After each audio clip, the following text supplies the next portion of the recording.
Биздин жашообуздагы бизди кедейчиликке алып келе турган 3 нерсе.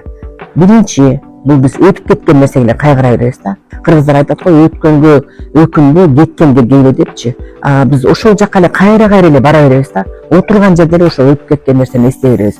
Мындай убакта бул биздин абырабыздан тешик пайда болот дагы. Биздин азыркы бүгүнкү келип жаткан рызыкларыбыздын баары тең ошол тешиктер аркылуу энергиябыздын баары тең чыгып турат. Энергия чыкты деген сөз бул акча чыгып турат, ден соолук чыгып турат, байлык чыгып турат. Баягы келген рызыкларыбыздын баары тең ошол тешиктен алып кетип турат. Экинчи, бул жок нерсеге эле келип, жок нерсе жөнүндө тынчсызданабыз да. 5 жылдан кийин эмне болду экен, 10 жылдан кийин эмне болду экен, мен келечегим эмне болот экен депчи.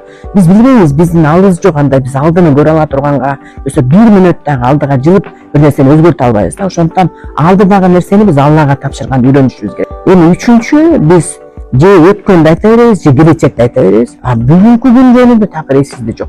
Бүгүн эртең менен турдук, башы көзүбүз аман эсен, бала чакабыз аман эсен, жашап жаткан үйүбүз бар, өлкөбүздө тынчтык, Кудайга шүгүр, өнүгүү болуп, аман эсен, тууган уруктун баары аман эсен деген сөздү билбейбиз да.